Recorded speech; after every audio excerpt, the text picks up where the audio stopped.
नमस्कार बच्चों, शुभ प्रभात, good morning. आशा करता हूँ आप सब व्यस्त कुशल मंगल है और आपके अंदर से जो भी कोई परीक्षा को लेके या कोई और तनाव है वो कम होता जा रहा है। हम आपके साथ 2 सत्र कर चुके हैं। मैं आपको कुछ-कुछ गतिविधियों से ये ज्ञात कराया है कि कैसे जो तनाव है वो हमारे अंदर आता है, कैसे हम उसको व्यक्त करते हैं, किस तरीके की हमारे अंदर प्रतिक्रियाएँ होती है तनाव को लेके और कैसे हम इस तनाव को अपने से दूर कर सकते हैं और तनाव मुक्त हो सकते हैं। आज हमारा आखिरी सेशन है, आखिरी सत्र है, जिसमें हम फिर कुछ गतिविधियाँ कराएँगे और ऐसी चीज़ें बताएँगे जो कि आप अगर अपनी लाइफ में, अपनी ज़िंदगी में आप करना शुरू कर दें, तो तनाव जैसा शब्द ही आपके दिमाग से शायद निकल, वो बेशक फिर परीक्षा हो या और कोई चुनौती की वजह से तनाव आपके है तो आप दूर कर पाएँ। मुझे ये भी आशा है कि हमने जो भी आपको गतिविधियाँ बताई है, का आपने अभ्यास करना शुरू कर दिया है। आइए इसमें से एक बहुत ही छोटी गतिविधि जो कि हमने पिछले सत्र में सीखी थी और कराई थी, जो कि आप अपने आनंदम में भी करते हैं, उससे आज के सत्र की शुरुआत करते हैं और वो है डीप ब्रीथिंग या श्वास लेना। हमें मालूम है कि जब हम डीप ब्रीथिंग करते हैं, हम श्वास लेते हैं, डीप श्वास लेते हैं, तो उससे हमारे मन में स्थिरता आती है। तो हम लोग सब इस समय अपनी अपनी जगह पे बिल्कुल सीधे होके बैठ जाएंगे। अपनी रीढ़ की हड्डी को बिल्कुल सीधा रखिए, अपनी आंखें मूंद लीजिए, बंद कर लीजिए। मैं 1 से 4 की गिनती करूंगा तो श्वास को अंदर भरिए और उसके बाद मैं 5 से 8 की गिनती करूंगा तो धीरे धीरे श्वास को छोड़िए। ये हम 3 से 5 बार करेंगे ताकि हम थोड़े से एकाग्र हो जाएं, थोड़ी से शांत हो जाएं और उसके बाद हम आज का सेशन शुरू करें। तो शुरू करते हैं। 1, 2, 3, 4, 5, 6, 7, 8। दूसरी बार 1, 2, 3, 4, 5, 6, 7, 8। तीसरी बार 1, 2, 3, 4, 5, 6, 7, 8। एक बार और करेंगे। 1, 2, 3, 4, 5, 6, 7, 8। आप आंखें खोल सकते हैं। मैं अब शिल्पी मैम से कहूँगा कि वो ये सत्र शुरू करें और एक-एक करके हम 2 या 3 गतिविधियाँ आज ऐसी करेंगे, जिससे कि आपको पता चले कि आप कैसे अपने आप को स्वस्थ और अपने आप को तनाव मुक्त रख सकते हैं। तो अभी शिल्पी मैम आपके सामने गतिविधि कराएगी। गुड मॉर्निंग बच्चों। तो चलिए हम लोग सत्र स्टार्ट करते हैं। सत्र की शुरुआत करेंगे एक गतिविधि से। क्या आप सब लोग गतिविधि करने को तैयार हैं? हाथ खड़ा करके मुझे बता दीजिए। सब लोग तैयार हैं? ठीक है, तो जो ये गतिविधि है, मुझे उम्मीद है आपको बहुत पसंद आएगी और आप बहुत इसे पसंद करेंगे। तो गतिविधि का नाम है खेलेंगे, कूदेंगे, हंसेंगे, मौज करेंगे। जैसे नाम से ही है, मौज करेंगे मतलब हम मौज करेंगे। ठीक है, इसके लिए मैं रिक्वेस्ट करूंगी आप सबसे, अगर संभव है तो आप अपनी सीट से खड़े हो जाइए और अगर प्रॉब्लम हो रही है, कोई परेशानी हो रही है खड़े होने में, क्योंकि डेस्क और चेयर वहां पर है, तो आप बैठे बैठे भी इस एक्टिविटी को कर सकते हैं। ठीक है, इस एक्टिविटी में देखिए, जब खेलेंगे बोलेंगे तो आपको जंप करना है। अगर आप खड़े हो सकते हैं तो आप खड़े होकर के इसमें धीरे से जंप करेंगे, बहुत जोर से नहीं करना है। अगर आप बहुत जोर से करेंगे तो हो सकता है कि पूरी क्लास डिस्टर्ब हो जाए। तो आपको धीरे से खेलेंगे, जब बोलेंगे तो आपको कूदना है। उसके बाद है कूदेंगे। तो कूदेंगे में आपको अपने पैर का अंगूठा टच करना है। आप सभी को अपने पैर का अंगूठा टच करना है। अगर आप चेयर टेबल के सामने खड़े हैं और आप अंगूठे को टच नहीं कर पा रहे हैं तो आप अपने घुटनों को भी टच कर सकते हैं। ठीक है, क्लियर है सबको? सर हिला के मुझे बताइएगा कितना समझ में आया। ठीक है, आगे बढ़ते हैं। तीसरा है हंसेंगे। हंसेंगे में आपको अपने पूरे शरीर को हिलाना है। आप कैसे भी हिला सकते हैं, वो आप पे डिपेंड करता है कि आप कैसे हिलाना चाहते हैं। ठीक है, जब हंसेंगे कहेंगे तो आपको अपनी बॉडी को हिलाना है। उसके बाद है मौज करेंगे। तो मौज करने में आपको ऐसे पीछे मुड़ जाना है। ठीक है, मौज करे में आपको पीछे मुड़ जाना है। तो एक बार चलिए डेमो के लिए एक मैं बोलूंगी यहाँ से, आप सब लोग करिएगा, उसके बाद हम एक्टिविटी स्टार्ट करेंगे। ठीक है, खेलेंगे, कूदेंगे, हंसेंगे और मौज करेंगे। ठीक है, वेरी गुड, वेरी गुड, बहुत बढ़िया। चलिए एक्टिविटी शुरू करते हैं। इसमें एक ऑडियो आपको सुनाई देगा। उस ऑडियो में जैसे जैसे वो बोलेंगे आपको वैसा करना है। ठीक है, खेलेंगे में क्या करना है, जंप करना है। कूदेंगे में आपको अपने घुटनों को या पैर के अंगूठे को टच करना है। और हंसेंगे में आपको अपनी बॉडी को हिलाना है। और मौज करे में आपको पीछे जाना है। ठीक है, तो चलिए स्टार्ट करते हैं। खेलेंगे कूदेंगे हंसेंगे मौज करेंगे, खेलेंगे कूदेंगे हंसेंगे मौज करेंगे, सब लोग करेंगे। खेलेंगे कूदेंगे हंसेंगे, हंसेंगे कूदेंगे खेलेंगे, खेलेंगे कूदेंगे हंसेंगे मौज करेंगे। आप सबको ऑडियो क्लिप सुनाई दे रहा है? हाथ खड़ा करके मुझे बताइएगा।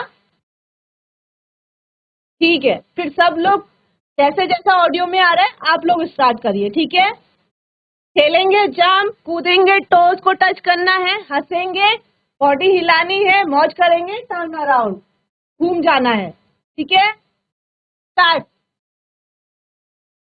खेलेंगे कूदेंगे हंसेंगे मौज करेंगे, खेलेंगे कूदेंगे हंसेंगे मौज करेंगे, खेलेंगे कूदेंगे हंसेंगे, हंसेंगे कूदेंगे खेलेंगे, खेलेंगे कूदेंगे हंसेंगे मौज करेंगे, खेलेंगे कूदेंगे हंसेंगे मौज करेंगे, खेलेंगे कूदेंगे हंसेंगे मौज करेंगे, खेलेंगे कूदेंगे हंसेंगे, हंसेंगे कूदेंगे खेलेंगे, खेलेंगे कूदेंगे हंसेंगे मौज करेंगे। मजा आया सभी को?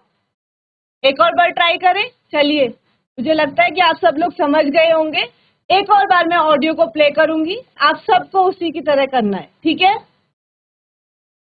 खेलेंगे कूदेंगे हंसेंगे मौज करेंगे, खेलेंगे कूदेंगे हंसेंगे मौज करेंगे, खेलेंगे कूदेंगे हंसेंगे, हंसेंगे कूदेंगे खेलेंगे, खेलेंगे कूदेंगे हंसेंगे मौज करेंगे, खेलेंगे कूदेंगे हंसेंगे मौज करेंगे, खेलेंगे कूदेंगे हंसेंगे मौज करेंगे, खेलेंगे कूदेंगे हंसेंगे, हंसेंगे कूदेंगे खेलेंगे, खेलेंगे कूदेंगे हंसेंगे मौज करेंगे। बहुत बढ़िया, बहुत ही अच्छा। मुझे लगता है सब लोगों ने पार्टिसिपेट किया, आप सब लोगों को अच्छा लगा होगा।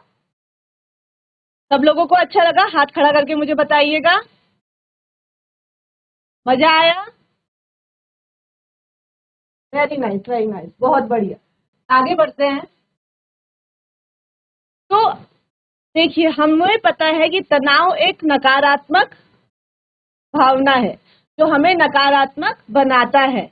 इसलिए हम अपनी भावनाओं को सकारात्मकता में बदलने के लिए कुशलता की गतिविधियों को कर सकते हैं। जैसे अभी हो सकता है आप क्लास में आए, आपको सुबह स्कूल आने में जो है देर हुई होगी, तो उस वजह से भी जो है आपको तनाव हुआ होगा। लेकिन जब आप स्कूल में आए, अभी हमने एक गतिविधि करी, तो इस गतिविधि से आपको अंदर से एक सकारात्मक भाव आया होगा, आपको अच्छा लगा होगा। तो इसलिए जब हमको कोई नकारात्मक भावना आती है, जैसे कि तनाव, तो जब तनाव हमको नकारात्मक बनाता है, तो उसे सकारात्मक में बदलने के लिए हम कुशलता की गतिविधि कर सकते हैं। जब भी हम अपनी पसंद की शारीरिक गतिविधियां करते हैं, तो हमें कुशलता महसूस होती है। हमें जो भी शारीरिक एक्टिविटी अच्छी लगती है, कोई भी गतिविधि पसंद आती है, किसी को खेलना पसंद होता है, किसी को डांस करना पसंद होता है ना। तो जो भी गतिविधि आपको पसंद है, आप उसको कर सकते हैं, और इससे आपकी जो नकारात्मक भावना है, वो अपने आप ही सकारात्मक भावना में बदलने लगेगी। आपको बहुत अच्छा लगेगा। तो यह भी आपको तनाव कम करने में मदद कर सकता है। इसलिए मैं उम्मीद करती हूँ आप सबको ये गतिविधि पसंद आई होगी, और आपको कभी भी तनाव का महसूस हो, आपको तनाव नकारात्मक बनाए, तो उसे सकारात्मक बनाने में आप कोई भी शारीरिक गतिविधि कर सकते हैं जो आपको पसंद है और जो आपको सकारात्मक रहने का एहसास दिलाता है। तो धन्यवाद। मैंने वो एक्टिविटी जो है हमारी यहाँ पे एक्टिविटी 1 कंप्लीट होती है। अगली गतिविधि कराने के लिए मैं अनामिका जी को रिक्वेस्ट करूंगी कि वो आए और इस सत्र को आगे लेके जाएं। नमस्कार बच्चों। तो अब हम अगली गतिविधि करते हैं, जो कि हमारी पिछली गतिविधि से लिंक है। पास कॉपी होगा बच्चों, आपके पास पेन होगा। आप सब ये पहले भी शायद करते रहे होंगे, पर आपको अपनी कॉपी में एक जगह पे वो गतिविधियां लिखनी है जिन्हें करके आपको आनंद आता है, आप अच्छा महसूस करते हैं। ठीक है, हमने यहाँ पे कुछ गतिविधियों के बच्चों उदाहरण लिए हैं। आप उनमें से इनका चयन कर सकते हैं, उनका चुनाव कर सकते हैं। जैसे कि खेलना, आप देख सकते हो कुछ कुछ बच्चों को या हम में से कुछ लोगों को खेलना बहुत पसंद आता है, जिनमें से आपको ये प्रकार से अन्य गतिविधियां यहाँ दी हैं, जैसे कि रंग भरना या फिर पेंटिंग करना, अपने किसी दोस्त से बातचीत करना या किसी अन्य निकटवर्ती से बात करना जिससे बात करके आपको प्रसन्नता का अनुभव होता है, तैराकी करना, खाना पकाना। आप में से जिन बच्चों को खाना पका के अच्छा महसूस होता है, आप वो भी लिख सकते हैं। हमें में से किन्हीं किन्हीं को सोना पसंद होता है, सोना भी एक गतिविधि हो सकती है जो करके आपको अच्छा महसूस होता है। इसी प्रकार किसी प्रकार का वाद्य यंत्र या संगीत वाला कोई इंस्ट्रूमेंट बजा के अगर आपको आनंद आता है, गिटार है, फ्लूट है। अगर आप में से जिन लोगों को जॉगिंग करना पसंद या टहलना पसंद, दौड़ना पसंद, आप वो भी कर सकते हैं। जिन बच्चों को योग करके आराम महसूस होता है, प्रसन्नता लगती है, अच्छा लगता है, वो योग भी लिख सकते हैं। जिन बच्चों को क्राफ्ट में रुचि होती है, जैसे जो चीज़ें इस्तेमाल की नहीं होती हैं उनका इस्तेमाल करके नई नई चीज़ें बनाना, अगर आपको ये सब चीज़ें करके प्रसन्नता महसूस होती है तो आप ये भी क्राफ्ट का कार्य कर सकते हैं। तो इस तरह से बच्चों आप अपनी कॉपी में ऐसी गतिविधियों की एक सूची बना लीजिए जो करके आपको आनंद आता है। ये गतिविधियां हम जितनी यहाँ पर आपको दिखा सकते थे हमने दिखाई हैं। इसका मतलब ये नहीं है कि इतनी ही गतिविधियां हैं, अनेकों गतिविधियां हो सकती हैं, और हर बच्चे को, हर व्यक्ति को अलग अलग तरह की गतिविधियां करना अच्छा लगता है। तो आप अगर सूची बना लेंगे तो हर बार आपको सोचना नहीं पड़ेगा कि मैं क्या करूं जिसको करके मुझे अच्छा लगे और आपको इससे आसानी हो। क्योंकि जब हम सारी गतिविधियां करते हैं जिनसे हमको शारीरिक और मानसिक होती है, तो हमारा उससे शारीरिक और मानसिक स्वास्थ्य सबल होता है या शक्तिशाली बनता है। इससे हमारी बच्चों वेलबींग बढ़ती है, यानी कि हमारा मानसिक और शारीरिक स्वास्थ्य अच्छा होता है, हमारी कुशलता बढ़ती है। जब भी हम अपनी वेलबींग का बच्चों ध्यान रखते हैं, यानी अपने शारीरिक मानसिक स्वास्थ्य का, उस तरह की गतिविधियां करके जो कि हमको प्रसन्न रखती हैं, तब हम अधिक से अधिक और अच्छा और सृजनात्मक कार्य कर पाते हैं, क्योंकि हमारा तनाव का स्तर काफ़ी कम हो जाता है या लगभग हमारा तनाव नहीं रहता है। तब हमें, चूंकि हमारा वेलबींग हमारी बढ़ी हुई होती है, हम स्वस्थ महसूस करते हैं, तो हम अनेक तरह के कार्य अच्छे ढंग से कर सकते हैं, जैसे कि पढ़ाई करना, खेलना कूदना, अपने संबंधों को अच्छे से रखना, उनका ध्यान रखना, अपने स्वास्थ्य का ध्यान रखना। अपनी भावनाओं को आसानी से सकारात्मक ढंग से नियंत्रित कर लेना इत्यादि। अब बच्चों, आप भी इस बात को समझते होंगे कि जब हम बात कर रहे हैं समग्र कुशलता या फिर वेलबींग की, यानी कि वो चीजें अपनी मतलब कि अपनी शारीरिक और मानसिक स्वास्थ्य का ध्यान रखना, कुछ ऐसी चीजें करके, गतिविधियां करके जिससे हम प्रसन्न अनुभव करते हैं, तो ये समग्र कुशलता यानी वेलबींग हर किसी के लिए एक नहीं हो सकती, सबके लिए अलग अलग होगी। जैसे कि आप जो कार्य करते हैं वो कार्य करके आपको प्रसन्नता मिलती है, परंतु ये भी है कि आपके मित्र को हो सकता है कुछ और करके प्रसन्नता मिलती है। जैसे किसी को गाना सुन के प्रसन्नता मिलती है तो किसी को खाना बना के मिलती है। ये सबके लिए अलग अलग हो सकता है। तो मैं जैसे एक उदाहरण ले रही हूँ एक बच्चे का, जिसने यहाँ पे हमारे साथ ये साझा किया है कि उसके लिए वेलबींग का क्या मतलब है, यानी कि समग्र कुशलता का क्या मतलब है। तो उनकी जो परिभाषा है स्वस्थ रहने की, प्रसन्न रहने की, खुशहाली की, वो यह है, उन्हें चित्र बनाकर मुझे शांति मिलती है। जब मैं परेशान होती हूँ तब मुझे अपने दोस्तों से बात करने से समाधान मिलता है। मेरे लिए समग्र कुशलता यानी कि वेलबींग, इसका अर्थ है प्रसन्न रहना। तो जैसे बच्चों आपने देखा, इस बच्ची के लिए क्या क्या चीजें ऐसी हैं जिन्हें करने से उसे प्रसन्नता होती है और उसकी समग्र कुशलता यानी वेलबींग उसकी बढ़ती है। डैश करके या फिर करने से मुझे आराम मिलता है। आपको जो चीजें करने से आराम मिलता है आप लिखिए यहाँ पे। फिर आपको लिखना है डैश करने से मुझे ताकत या फिर ऊर्जा मिलती है। तो जिन कार्यों को करने से, गतिविधियों को करने से आपकी ऊर्जा में वृद्धि होती है, बढ़त होती है, आपको वो यहाँ पर लिखना। फिर आपको लिखना है कि जब मैं परेशान होती हूँ या फिर होता हूँ तब मुझे डैश करने से शांति मिलती है। तो बच्चों, किन कार्यों को करने से आपको सुकून मिलता है, शांति मिलती है, वो आपको लिखनी है। मेरे लिए वेलबींग या फिर समग्र कुशलता का मतलब है डैश। आप आपकी जो खुद की परिभाषा है मानसिक और शारीरिक रूप से स्वस्थ रहने की, कुशल रहने की, वो आप लिख लीजिए। तो यहाँ पर ये कहनी है बच्चों, जैसे एक डैश यहाँ पर है कि ये करके मुझे आराम मिलता है। आप एक से अधिक चीजें भी लिख सकते हैं। अब जैसे आपने पिछली स्लाइड में एक छोटी सी गतिविधि ये करी थी कि आपने एक सूची बच्चों बनाई थी, जहाँ पे आपने वो गतिविधियां लिखी जिनसे आपको प्रसन्नता होती है या आपकी कुशलता बढ़ती है, आप शारीरिक मानसिक रूप से फिट महसूस करते हैं, आपकी वेलबींग बढ़ती है। उसी सूची में से या उसके बाहर से भी बच्चों आप कुछ गतिविधियां उठा सकते हैं। गतिविधि एक भी हो सकती है, एक से अधिक भी हो सकती है, निर्भर करता है कि आप कितना कर सकते हैं। जैसे बच्चों आप पढ़ाई की एक समय सारणी या फिर टाइम टेबल बनाते हैं और उसको करने से आपकी पढ़ाई सुचारू ढंग से होती है, उसी प्रकार आपको अगर अपने तनाव को कम करना है या उसको ना के बराबर करना है, तो आपको कहीं ना कहीं अपनी वेलबींग यानी समग्र कुशलता के लिए एक टाइम टेबल यानी समय सारणी को बनाना पड़ेगा। वो समय सारणी जैसे हम बनाते हैं, एक साप्ताहिक समय सारणी होती है दिन के हिसाब से, मंडे, ट्यूसडे, वेडनेसडे, आप देख सकते हो। इस तरह से हमने एक शनिवार तक का एक पूरा कार्यक्रम हम बना सकते हैं। तो आप उसी सूची में से प्रतिदिन के लिए, हर दिन के लिए एक या दो गतिविधियों का चुनाव, जैसा कि आपको समय हो, आपकी ऊर्जा हो, आप लिख सकते हैं। जैसे यहाँ किसी बच्चे ने लिखा है, उसको सोमवार को रंग भरना, मंगलवार को खेलना, बुधवार को तैराकी करना, शुक्रवार को चित्र बनाना और शनिवार को उसने अपने लिए सोने का निर्धारण।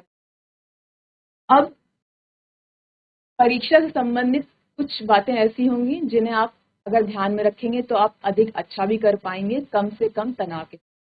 इसके लिए मुनीश सर भी आपके साथ आएंगे और आपके साथ इस विषय पे चर्चा करते हुए आगे बढ़ेंगे।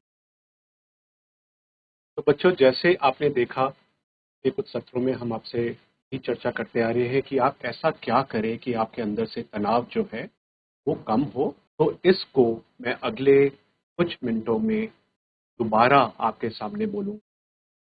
ये बात तो अभी तक आपने अच्छी तरह भली भांति आप इससे परिचित हो गए होंगे कि ऐसी हमें कोई बहुत बड़ी चीज़ें नहीं करनी है या कोई ऐसी चीज़ें नहीं है जो कि हमारी क्षमता के बाहर है, जिससे कि हम अपने मन को स्वस्थ रख सकें और तनाव मुक्त रह सकें। बहुत ही छोटी-छोटी चीज़ जिसको कि अगर हम अपनी हर रोज़ की ज़िंदगी में, अपने लाइफ़स्टाइल में अगर हम उसको ले आते हैं, तो आप हमेशा ही स्वस्थ रहेंगे और आपका मानसिक तनाव कभी भी आपके पास नहीं भटकेगा। तो कुछ टिप्स, क्योंकि अब हम परीक्षाओं की ही बात कर रहे हैं, तो अपने आप को आप कैसे प्रिपेयर करें परीक्षा से पहले और परीक्षा के दौरान, वो मैं कुछ बातें दोहराऊँगा। और मैं आशा करूँगा कि आपके पास अगर कोई प्रश्न है जो आप स्पेसिफिकली हमसे पूछना चाहते हैं, हम आज काफ़ी टाइम उसके लिए आपको देंगे और आप वो प्रश्न हमसे पूछ सकते हैं, ताकि अगर कोई चीज़ ऐसी है जो कि हमारी रह गई हो, हमने ना कवर की हो, तो वो भी हम आपके प्रश्न के थ्रू आपको और आपके बाकी सब सहपाठियों तक हम इसका आंसर दे पाएँ। तो कुछ बातें जो कि आप याद रख सकते हैं अपने नकारात्मक भावनाओं को सकारात्मक बनाने के लिए, ताकि आप हमेशा एक पॉजिटिव फ्रेम ऑफ माइंड और तनाव मुक्त रहे। उसके लिए कुछ चीज़ें हैं। पहला, रुकना, ठहराव लाना, आराम करना। अपने इसके लिए एक्टिविटीज़ कैसे अपने आप को आप थोड़ा-सा वक़्त दें।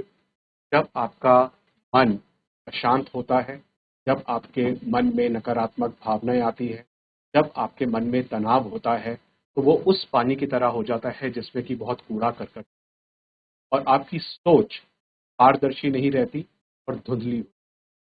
तो उस धुंधलेपन को, जैसे कि हमने एक एक्सपेरिमेंट करके आपको बताया था, कि अगर हम उस पानी की बोतल को या जार को कहीं पे रख दें थोड़ी देर के लिए, तो पानी धीरे-धीरे सतह पे जाके बैठ जाती है और पानी दोबारा पारदर्शी हो। आपका मन भी ठीक है। तो अपने मन को ठहराव दीजिए और उस मन को ठहराव देने के लिए एक छोटी-सी विधि है डीप ब्रीथिंग, गहरी सांसें लेना। आज भी हमने सत्र की शुरुआत में इसका उदाहरण देके, इसकी प्रैक्टिस करके हमने ये देखा था। अनुशासित रहिए, ये जीवन में बहुत महत्वपूर्ण चीज़। अनुशासन का मतलब क्या है यहाँ पे? अनुशासन का मतलब ये है कि जो आपको जिस समय करना है, जितना करना है, वो आप करिए। अगर आपने अपने लिए ये लिख लिया है कि हम 5 प्रश्न करके ही अपने टेबल से उठेंगे, हम 3 प्रश्न करके ही या 1 चैप्टर की पढ़ाई करके ही बाहर घूमने जाएँगे, तो उतना अनुशासन अपने में रखिए कि उससे कम में आप ना उठ जाए पढ़ाई करने। क्योंकि वो आपने अपने आप को एक तरीके से प्रतिबंध किया और वही अनुशासन होता है। और जो आपको कार्य जब-जब करने हैं, वो उस समय करिए। हम ये नहीं कह रहे हैं कि 24 घंटों में आप 24 घंटे ही पढ़ाई करिए, उसके बिना कुछ नहीं। ऐसा तो नहीं होता है। पर जो भी कार्य जब करना है, जितना करना है, वो एक अनुशासन होता है, उस हिसाब से आप काम करिए। शारीरिक और संवेदिक गति। आज हमने 2 एक एक्टिविटी की, खेलेंगे, कूदेंगे, हँसेंगे, मौज करेंगे, और आपने देखा कि जब आप बैठे हुए थे या आप खड़े होके कर रहे थे और हम आप सबको देख पा रहे थे यहाँ पे स्टूडियो में, तो आपके मुँह पे एक हर्षोल्लास था, एक स्माइल थी। और यही स्माइल है जो एक स्फूर्ति से आई आपकी बॉडी के अंदर, आपके शरीर के अंदर, और कहीं न कहीं मानसिक रूप से आप थोड़ा ज़्यादा स्वस्थ महसूस करने लग गए। और उसका उदाहरण और उसका परिणाम यही था कि आप थोड़ा-सा लाइट फ़ील कर रहे थे और आपके चेहरे पे एक स्माइल, एक खुशी झलक रही थी। अच्छी तरह से तैयारी करिए। एग्ज़ामिनेशन कोई या परीक्षा कोई बहुत बड़ा पहाड़ नहीं है। मैं नहीं मानता हूँ कि वो ऐसा पहाड़ है। आपने सत्र के शुरू में जब श्रीमती मैडम कमठान जी ने आपसे बात की थी, उन्होंने बोला था और अपना ही ज़िंदगी का उदाहरण देके बोला था कि एक परीक्षा आपको डिफ़ाइन नहीं करती। ये परीक्षा सिर्फ आपके पिछले साल में हुए कुछ पाठ्यक्रम के कुछ अंश के माप का ही तरीका है। ये आपको नहीं डिफाइन करती है, आपके पूरे जीवन को नहीं डिफाइन। तो इससे डरना नहीं, और अभ्यास करके हम अपने आप को किसी भी चीज़ पे, और वो बेशक एक 12वीं की या 10वीं की या 9वीं कक्षा की परीक्षा क्यों ना हो, हम उसे अच्छी तरह उत्तीर्ण उस पे हम हो सकते हैं।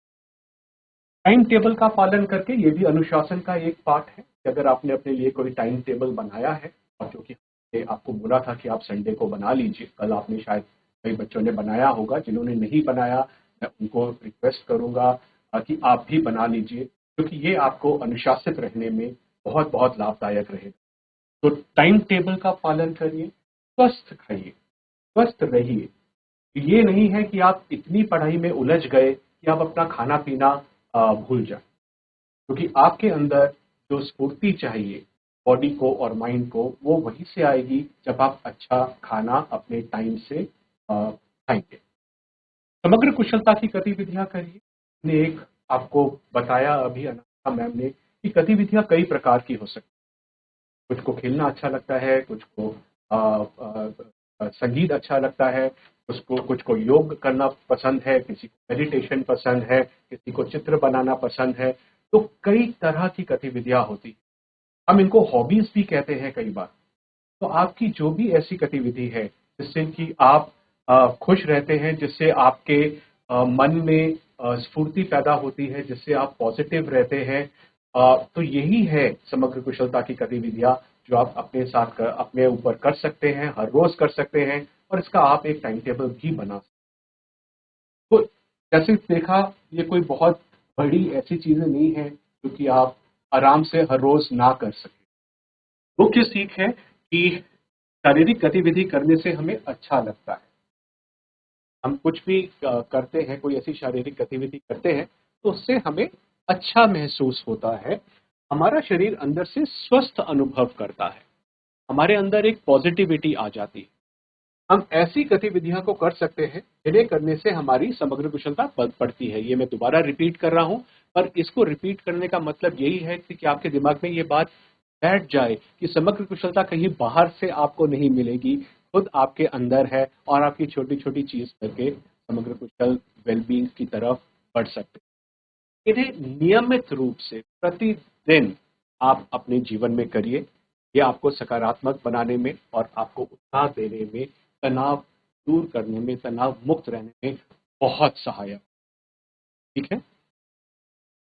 अब कुछ स्टूडेंट्स ने, कुछ बच्चों ने आप में से पहले दिन ये पूछा था कि हम परीक्षा वाले दिन क्या कर सकते हैं। हमने जीवन में तो ये सब चीजें उतार ली, टाइम टेबल बना लिया, अच्छा खाना खाना, और हम अपनी अध्ययन भी ठीक से कर रहे हैं, टाइम टेबल के अनुसार हम अनुशासित भी हो गए हैं। पर कई बार ऐसा होता है, सब कुछ होने के बाद भी परीक्षा वाले दिन उन 2 या 3 घंटों में कहीं पे कुछ गड़बड़ा, तो उस दिन हम अपने आप को प्रिपेयर कैसे।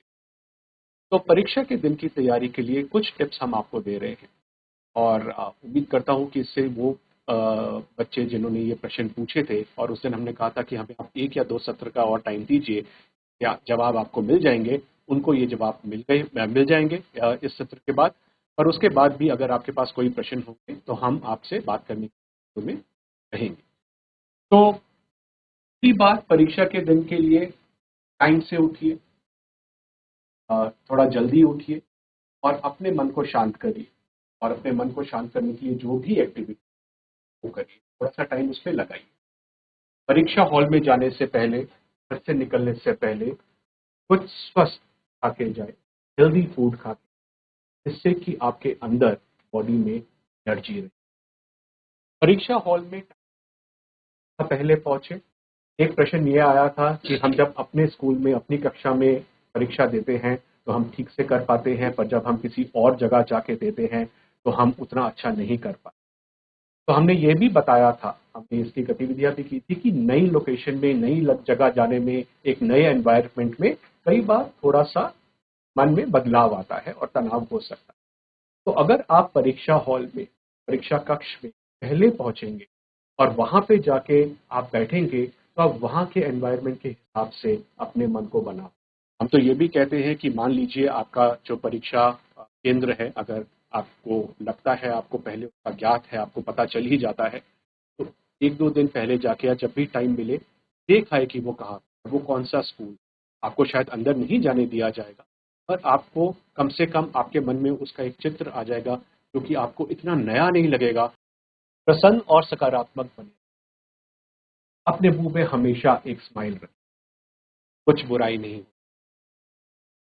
सिर्फ एक, जैसे कि हमने बोला, सिर्फ एक परीक्षा के कुछ अंक आपका पूरा जीवन नहीं बयान, वो सिर्फ एक माप है, 1 साल के कुछ परिश्रम का, कुछ पाठ्यक्रम का, पूरे जीवन का नहीं है।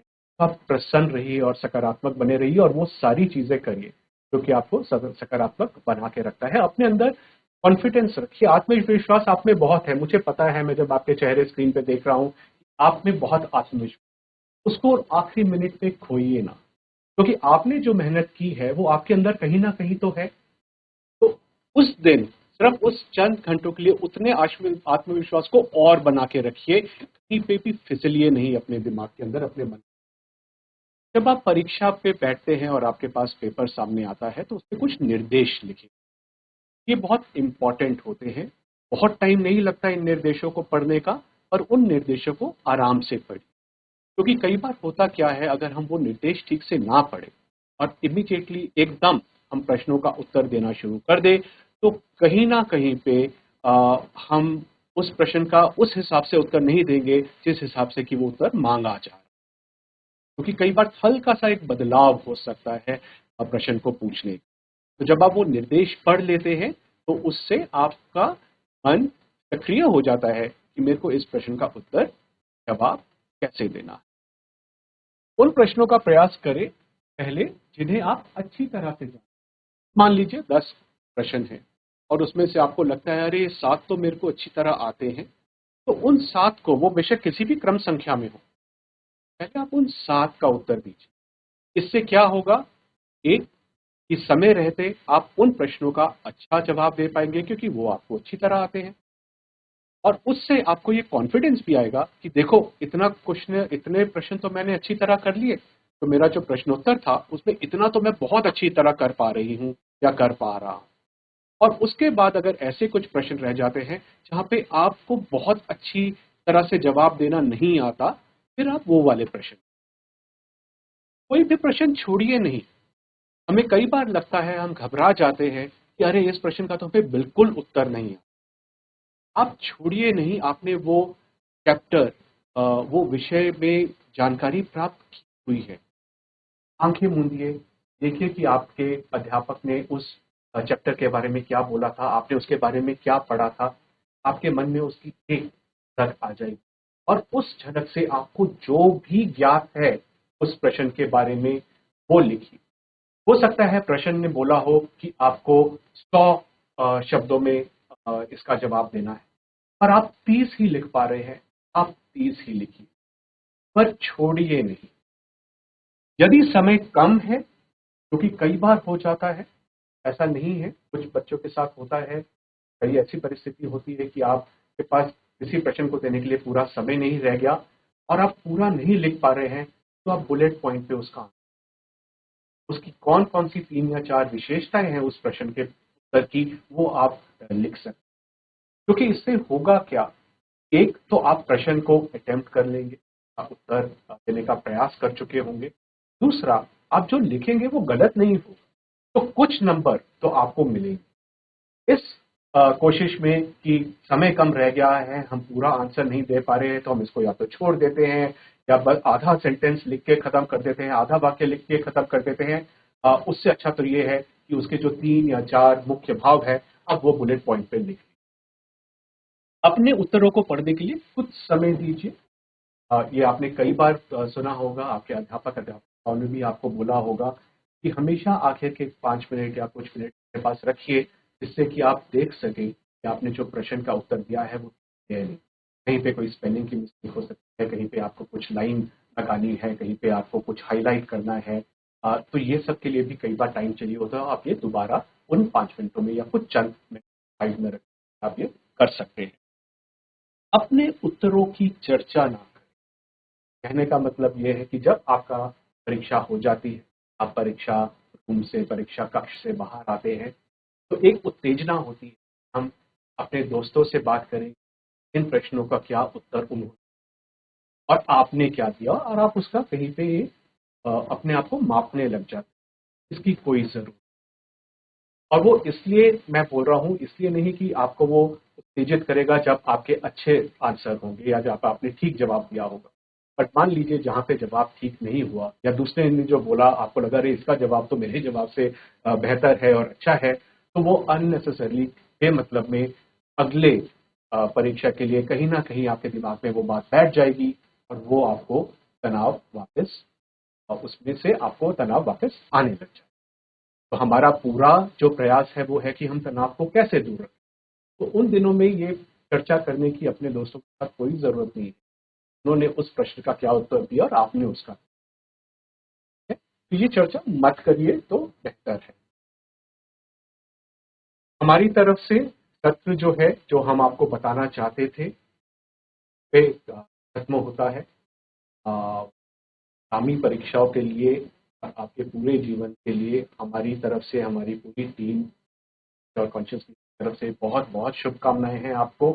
हम स्टूडियो में बने हुए हैं, अगर आपके पास कोई भी प्रश्न है अपनी परीक्षा के तनाव या समस्याओं को लेके, तो वो आप हमसे पूछ सकते हैं और हमारी पूरी कोशिश होगी उसका हम आपको पर्याप्त उत्तर। तो आप अपना हाथ खड़ा करके या चैट के माध्यम से ये प्रश्न हमारे तक पहुंचा सकते हैं और हम आपका उसका उत्तर देंगे।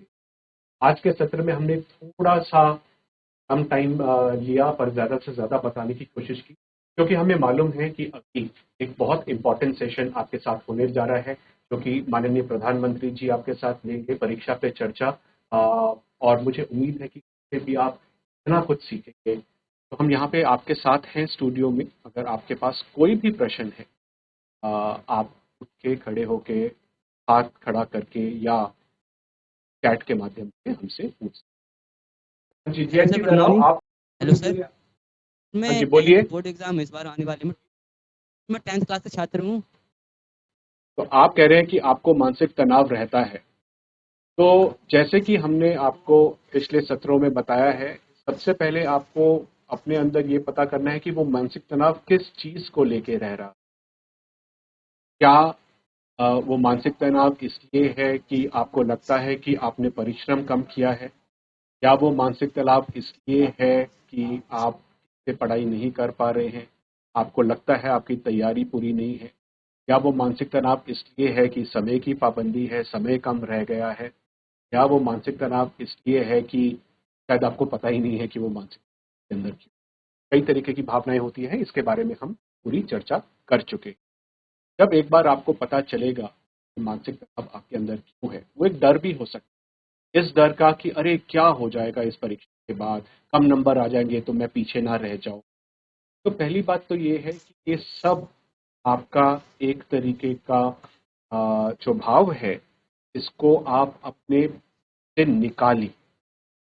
और वो निकालने के लिए आप वो सब गतिविधियां करिए, आपको बताई भी है, जो आपको पॉजिटिव रखता है, जो आपको तनाव मुक्त रखता है। क्योंकि आप जब वो गतिविधियां करेंगे, इसका मतलब ये नहीं है कि आप पढ़ाई बिल्कुल नहीं करें, पढ़ाई से भी पॉजिटिविटी मिलती है। आप तैयारी करेंगे, जितना आप अभ्यास करेंगे, उससे भी पॉजिटिविटी मिलती है, क्योंकि आपके अंदर कहीं ना कहीं ये भाव भी आ जाएगा कि अरे ये जो मैंने पढ़ाई की है इससे तो मेरे अच्छे नंबर आने वाले हैं, अच्छे अंक आने वाले हैं। तो यही साधन है, कोई इसके बाहर कोई नया साधन नहीं आएगा जिससे कि आप तनाव मुक्त। तो आप वो सोचिए, जैसे आज हमने आपको बताया, एक सूची बनाइए कि वो कौन सी गतिविधियां हैं जो जब आप वो करते हैं तो आपके दिमाग में तनाव नहीं रहे। ठीक है, आपकी क्या गतिविधि है, मैं आपसे पूछ सकता हूँ, माइक खोल के बताइए, आप कौन सी गतिविधि सबसे अच्छी लगती है जिस समय आपके दिमाग में बिल्कुल तनाव नहीं रहे। बताइए बेटा। दराऊ और जीआईसी दराऊ से जो पूछ रहे थे, सर आपको क्या मुझे करना पसंद है? सर मुझे खेलना पसंद है।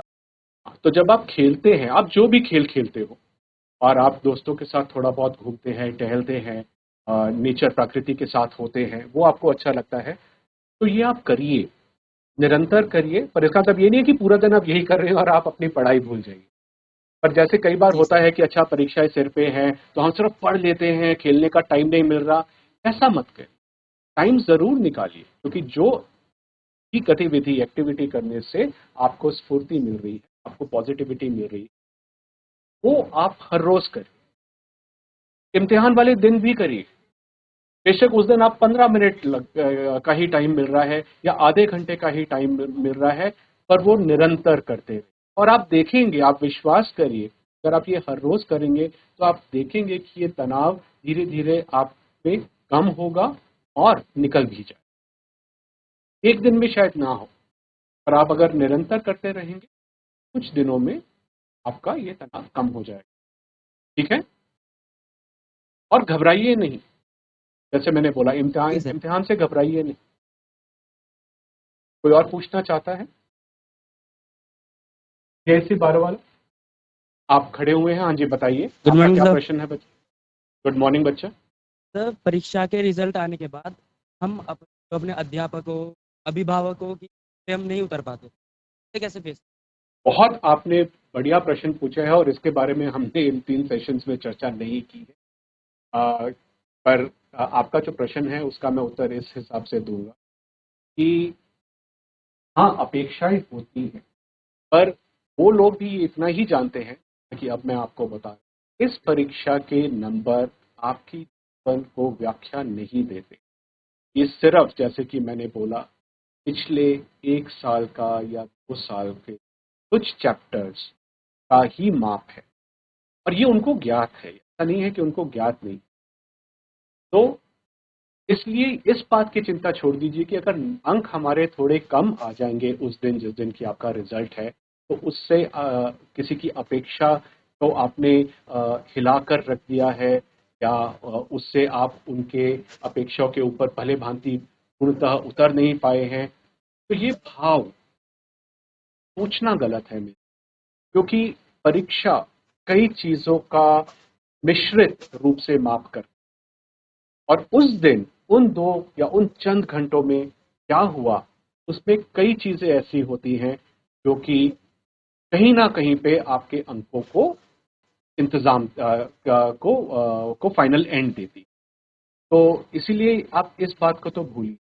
दूसरी बात, अपने मन में ये सोच के रखिए कि मान लीजिए आपके अंक कम आते भी है, तो इससे कोई निराश या हताश होने की जरूरत नहीं है, क्योंकि आपके जीवन में बहुत मौके, बहुत इम्तिहान ऐसे आएंगे जहाँ पे कि आप बहुत ही सफल हो जाएंगे। अभी भी अगर आप देखें अपने पिछली 16 साल या 17 साल जो आपने बिताए हैं, उसमें से कुछ चंद परीक्षाएं होंगी जहाँ पे शायद आपने ठीक ना किया हो, पर कई परीक्षाएं, कई विषय, कई चैप्टर्स ऐसे होंगे जिसके आप चैंपियन हैं। ठीक है? तो उतना दृढ़ विश्वास अपने मन में, दृढ़ निश्चय अपने मन में रखिए। और अगर आपके कोई अभिभावक आपसे आके इसके बारे में बात करते हैं या चर्चा करते हैं, उनसे भी खुल के बताइए। ये है, इस समय मेरे ये नंबर आए हैं, हाँ मैं इतने लाना चाहता था, इतनी अपेक्षा थी, पर किसी कारणवश इतने आए हैं, बट मेरे को जज मत, मेरी पूरी जीवन को के साथ लिंक मत। ठीक है? अभी भी ये सोचना बंद कर, क्योंकि अभी तो आपकी परीक्षाएं आने वाली है, तो अभी भी अपने दिमाग से निकाल दो कि आप किसी अपेक्षा, किसी और की अपेक्षा, बेशक वो आपके अभिभावक, आपके सगे संबंधी, आपके माता पिता, आपके अध्यापक क्यों ना हो, आप उनके लिए परीक्षा नहीं दे, आप सिर्फ अपने लिए परीक्षा। तो ये अपने दिमाग से अभी ये निकाल दो, नहीं तो ये बेमतलब में हावी हो जाएगी कहीं और आपका नाम। Thank you sir. Thank you. जैसे गैर सर, जो सर आपकी आवाज आ रही है, बोलिए। Good morning. तो ये बात आपने काफ़ी अच्छी बोली है कि आप इस समय स्पोर्ट्स कर रहे हैं। सबसे पहली बात तो मैं इस बात की आपको बधाई दूंगा कि आप स्पोर्ट्स करते हैं और आपके अंदर कहीं ना कहीं ये उत्तेजना है कि आप स्पोर्ट्स में भी अव्वल रहें। पढ़ाई ही जीवन का कुछ नहीं, ये बात हम पहले भी कर चुके। खेलना कूदना या कोई और एक्टिविटी करना भी उतना ही इम्पॉर्टेंट है। तो हाँ, जब 2 चीज़ें ऐसे आपके सामने इस समय हैं कि आप स्पोर्ट्स कर रहे हैं, उसमें भी अव्वल आना है और पढ़ाई लिखाई में भी बहुत अच्छे नंबरों से, अंक से आपको उत्तीर्ण होना है या अव्वल आना है, तो कहीं ना कहीं समय एक ऐसी चीज़ है जो बीच में आ जाती है। तो इसके लिए मैं सिर्फ ये कहूँगा कि जो भी आपके पास टाइम है पढ़ाई का, मान लीजिए खेलने कूदने का आपने बोला या जो भी आप स्पोर्ट्स कर रहे हैं कि आप 4 बजे से पहले घर नहीं पहुँच पाते और वो शायद आपके कंट्रोल में नहीं है, वो शायद आपके हाथ में नहीं है। बट आप जब 4 बजे आते और उसके बाद जब आप पढ़ाई के लिए बैठते हैं, जो भी आप कार्य करते हैं, उसमें एक अनुशासन लेके आइए। उस समय और किसी भी वजह से कोई डिस्ट्रैक्शन या कोई भी नकारात्मक सोच आपके दिमाग में ना आए या आप कोई भी और ऐसी एक्टिविटी ना करें जिससे कि आपका वो जो टाइम है वो ठीक तरह से, पढ़ाई वाला जो टाइम है वो ठीक तरह से आप ना यूटिलाइज कर पाए, ना उस पर आप ठीक तरह से काम कर। दूसरा ये है कि जब आप पढ़ाई करते हैं आप अपने आप को नियंत्रण में रखिए कि आप किस तरीके से वो पढ़ाई कर रहे हैं। कई बार होता है कि हमारे को मान लीजिए कोई एक विषय है और उसमें 10 चैप्टर है और ये मैं पहले भी उदाहरण दे चुका हूँ कि अगर आपको उसकी परीक्षा आने वाली है, आपको 10 चैप्टर पढ़ने, तो ज़रूरी नहीं है कि आपको 10 के 10 ही पढ़ के जाना है। हो सकता है 2 उसमें से आपको इतने अच्छे आते हो कि आखिरी दिन आपको उसके पढ़ने की या रिवीजन की ज़रूरत ना पड़े। तो ऑटोमेटिकली इसी तरीके से उतना समय आपके पास ज़्यादा मिलेगा बाकी 8 चैप्टर्स को पढ़ने के लिए। तो ये आप हमेशा लिख के एक सूची बना लीजिए कि विषय ये है। मान लीजिए आप गणित पढ़ रहे हैं या आप फिजिक्स पढ़ रहे हैं, जीव विज्ञान, तो उसमें मेरे ये 10 चैप्टर, इस 10 चैप्टर में से ये मैं 10 में से 10 अंक आ सकते हैं और इस चैप्टर में से भी ये आधे कुछ सब टॉपिक्स हैं जो मेरे को बहुत अच्छी तरह आते हैं, पर ये 2 या 3 हैं जहाँ मेरे को डायग्राम बनाना है या कुछ करना है, उसकी मेरे को अभ्यास करनी है। तो ये जब आप एक सूची बना लेंगे ना, आपका जो टाइम है उसको उपयोग करने का तरीका बहुत अच्छा और बहुत सरल हो। तो प्लानिंग से ही और उसके बाद अभ्यास, प्लानिंग के ऊपर जब आप अभ्यास लाएंगे तो आप अपना टाइम को मैनेज ठीक से कर पाएंगे। टाइम मैनेजमेंट के लिए एक छोटी सी टिप ये है कि आप वो सब एक्टिविटी, वो सब गतिविधियां भी देखें जो कि शायद आप ना करना चाहें उन दिनों में जब आपकी परीक्षा है। कुछ घर के काम होते हैं, मैं ये नहीं कहता कि घर के काम बिल्कुल मत करिए, बट मान लीजिए कुछ घर के ऐसे काम है में आप व्यस्त रहते हैं और वो भी उसमें समय निकालना है, तो अपने घर वालों से मिलके आप बात करिए कि शायद उन कुछ चंद दिनों के लिए आप उसके लिए उतना टाइम ना निकाल पाए क्योंकि आपको पढ़ाई के लिए थोड़ा सा ज़्यादा टाइम निकालना है। तो यही सब चीज़ें हैं बेटा जो अगर आप करेंगे तो आपको दिखेगा कि आप अपनी लाइफ को बैलेंस कर पा रहे हैं, अपने कार्य को बैलेंस कर पा रहे हैं, जो आप स्पोर्ट्स खेल रहे हैं और जो आप पढ़ाई कर रहे हैं वो आप बैलेंस कर दीजिए। ऐसी फाकल तुरमा। हाँ बेटी, माइक खोलिए बच्ची। Hello sir, good morning sir. Good morning sir बेटी। आपसे क्वेश्चन सर, जैसे हम पेपर होते हैं, अभी तो हमने बोर्ड दिया नहीं है, पेपर देते हैं, 9th का दिया है या 8th का पेपर दिए हैं। कभी कभी ऐसा होता है कि हम कोई सा भी सब्जेक्ट का जो पेपर देखते हैं, क्वेश्चंस पढ़ते हैं तो हमें लगता है कि बहुत अच्छे क्वेश्चंस आए, हम ये कर पाएंगे। कारण ना एक्साइटेड होता है कि कारण हम अपसेट हो जाते हैं, बहुत अच्छे क्वेश्चन आए, हमसे स्टार्ट से जो होती है तो शांत कर पाएँ और फिर हम फोकस से पाएँ क्वेश्चन। बहुत बहुत ही बढ़िया प्रश्न है आपका। बहुत ज़्यादा तनाव होना या बहुत ज़्यादा खुश होना दोनों को ही हमें संभालना पड़ता है अपने मन के। तो जब हम बहुत उत्साहित हो जाते हैं, जैसे आपने बोला, हम इतने एक्साइटेड हो गए कि अरे ये प्रश्न तो हमें बड़ी अच्छी तरह आते हैं और उस एक्साइटमेंट में कहीं ना कहीं आप गलती कर जाते हैं। यही यही आप पूछना चाहते हैं ना। तो, यस तो सर। उस समय भी आपके मन को शांत रखना, वो एक्साइटमेंट रखिए अपने अंदर क्योंकि वो आपको कॉन्फिडेंस दे रही है। पर आपने एक शब्द सुना होगा, ओवर कॉन्फिडेंट। और उस एक्साइटमेंट से ओवर कॉन्फिडेंट ना। आपने प्रश्न देखा, आपको लगा अरे बहुत आसान है, ये तो हम 100 में से 100 लेके आएंगे, और कहीं ना कहीं आपने गलती कर दी। तो उसके लिए आपने प्रश्न तो पढ़ लिया, उसके बाद अपने मन को वापस शांत उस लेवल पे लेके आइए जिसपे कि आप फिर कोई गलती ना।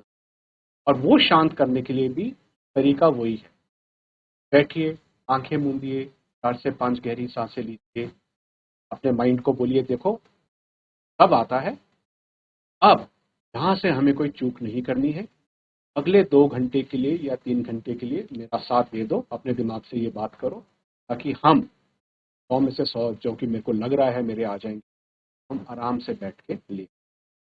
सबसे बड़ी बात जो आपने बोली और जो मैं बाकी कहना चाहता हूँ कि ये ज्ञात करना कि मैं एक्साइटमेंट में हूँ और एक्साइटमेंट में गलती कर सकती हूँ, ये अपने आप में बहुत बड़ी बात है। क्योंकि एक बार आपको ज्ञात हो गया कि गलती होने वाली है या हो सकती है या मेरा स्वभाव ऐसा है कि मैं ओवर एक्साइटमेंट में गलती कर सकती हूँ, तो वहीं पे थम जाइए, वहीं पे ठहर जाइए, वहीं पे रुक जाइए, मन को वापस शांत ले और फिर आप करना। तो एक्साइटमेंट से हुई, खुशी से, ओवर कॉन्फिडेंस से हुई गलती को भी आप मैनेज करो। ठीक है बच्चे? Thank you. ठीक है, तो फिर से एक बार आप सबको हमारी तरफ से शुभकामनाएं।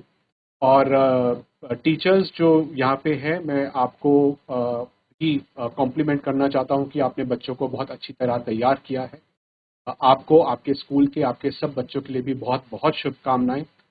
अगला सत्र जो 6ठी से 8वीं कक्षा वालों के लिए है, वो आज 1:30 बजे होगा। और 1:30 बजे आप प्लीज़ बच्चों को लेके वापस आ जाइएगा और हम उनके साथ यही वाला सत्र दोबारा दो। नमस्कार।